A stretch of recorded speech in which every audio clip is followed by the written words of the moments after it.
Hello and welcome to another video. So today we're taking a look at a DragonCraft deck. I know some of you guys are a bit over the Prince of Cocytus dragons, but they are some of the most popular DragonCraft decks around, and this one's running a reasonably different tech engine. I mean, of course the base beginning cards and the top end are very similar, but it's the middle that is quite different. I mean, Sneer of Disdain wasn't typically ran in a lot of decks until some recent tournaments. The Dragon, True Dragon, was kind of hit or miss a lot of the time, and I found that a couple's actually quite nice for both ramping and of course defensive plays. And Pure Voice Dragoon, again another decent healing card and a decent stat follower, so those tend to work out quite nicely and throws a twist in a deck that most people know by now. So that's why a lot of tournament decks I think have been taking this setup, as it does combat the Mysteria lineup really nicely and can work quite well against most general matchups anyway. So we're going to get right into it and check it out. So the couple of matches we've got are both against Rune, one I believe being Mysteria and the other being Earth Rune. So reasonably different decks, in a sense at least.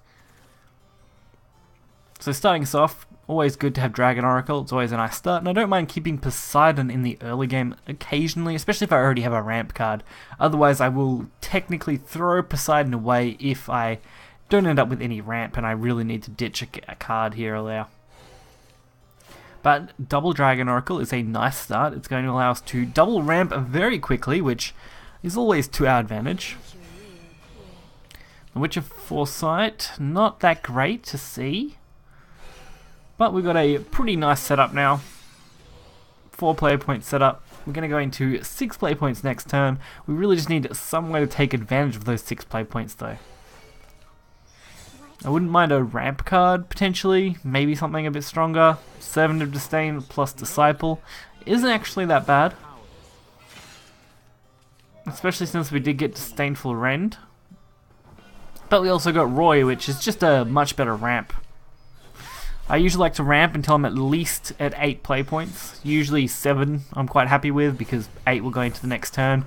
Just in case I need to drop a Poseidon early on. Or go for, of course, Prince of Cocytus, which is another great card to just drop onto a board.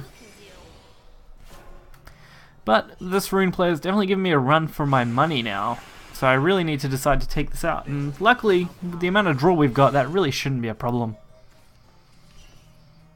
And since we're going to be at 10 play points next turn, we're set up for the long game. With some massive power drops. We also haven't seen much Mysteria out of our opponent yet, which is always good, and Grand Spire actually makes me think this is actually probably an Earth Rune deck now. Although I haven't seen Witch of Foresight used in many Earth Rune decks typically, so that's definitely interesting. But there's definitely been a rise in Earth Rune, not quite as much as Mysteria still, but definitely a rise, and it's one of the decks I actually plan on covering again, probably next video. So there's another Eleanor, Cosmic Flower, and a Fate's Hands. This deck was really, for me, all over the place. Maybe it's a pure spell boost deck. Definitely interesting. At first I leaned towards thinking it was Mysteria, just based on, of course, most of the cards played. But since we haven't seen a single Mysteria drop yet, odds are it probably isn't a Mysteria deck. Raging Dragon, still an insane combination. No Will Ray to replace that, as it is just that good of a card. And another Cosmic Flower, so that's 3 of them. That's pretty much all they could possibly have. And they are going to clear these out pretty well. I wouldn't be surprised if we see a actually complete clear here. Now it's going to be our turn to take this. Since we did end up getting the Prince down fairly well, we've got a lot of good potential to draw. And now I'm just mainly setting up. There's really nothing else to do here. Seraphic Blade, it's a pretty good bait. Fiery Embrace, again, good bait. A lot of removal cards I like to see. Now we're going to have a really nice turn, getting in a little bit of damage.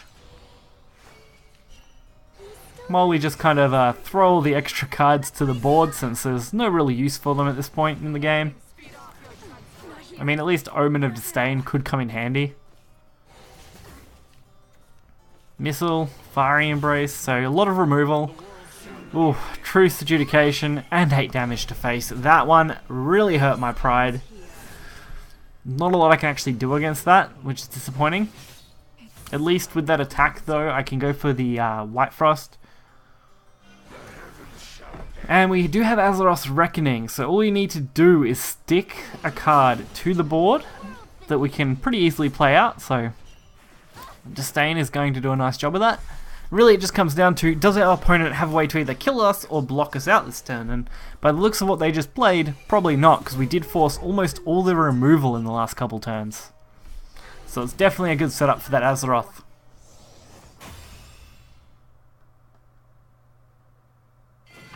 Now, coming off the back of that rune matchup, we go into a pure Earth rune deck. This is actually extremely favoured in the way for Dragon a lot of the time. Also, I'm playing against some pretty random decks at the moment. Well, not random, but reasonable decks, after all. These are our matches are all from the Grand Prix. I thought that was going to be an easy way to make a video since I was already playing the Grand Prix anyway. But they weren't super exciting, and they really only gave me a way to present this deck against some of the more popular decks that are floating around at the moment. At least as of this recording. So again, double ramp is actually probably one of my favourite ways to start off. It definitely gives you a severe edge in the matchup. And there really just isn't any other kind of big dragon decks around. I mean, Storm Dragon and PDK in Unlimited are an option, but still get outplayed by ramp, so Ramp Cocytus is really the best. So a good draw, a little bit of damage, and a pretty nice setup. This game's definitely progressed very quickly, and our opponent's not really doing a lot. Student Teacher Paula definitely is an interesting one. There's not many things I could think that could be. I definitely leant towards Earthrune just based on what they were playing, but again, it was another really interesting deck build that I really haven't seen anywhere. Whether it's good or not, that's a whole nother conversation, but definitely interesting. So we're pretty much set up for Cocytus next turn. I'm going to be able to go for a nice 7 damage this turn and really make it difficult on the rune opponent to both wipe out our board and of course survive. No, this actually isn't a bad way to do it. Durable Genius should allow him to take 2 things out here and also that ward, so definitely good. I really can't fault that turn, it was pretty much perfect. It's just a little slow, that's the only problem. We did ramp fairly hard though, so it's no surprise that we're really going to take the lead here.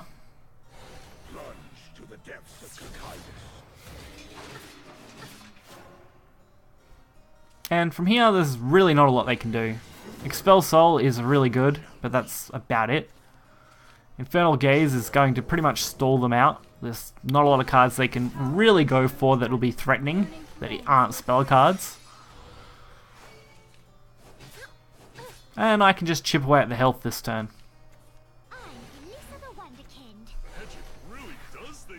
Beast-faced Mage, yep, zero issue. Definitely won this game now. And we'll just finish him off with a nice little Flame Lord of Deceit. Definitely an interesting build. Whether it was good or not again, don't know. I don't know what it was really aiming for, but it was interesting enough. So this is one of the latest builds as far as Dragon goes. I have noticed a lot of people will run either 3 Cocytus and just drop, say, a True Dragon, but I personally like the split. The odds of getting a Prince is extremely high and fairly easy. You can also definitely, of course, go for Eyes, but I'm just not as partial to that right now. Definitely have preferred this overall, and hopefully you guys can too. So if you're interested in the deck list will be in the description below. Be sure to hit the like button and subscribe for more content. Until next time, see ya.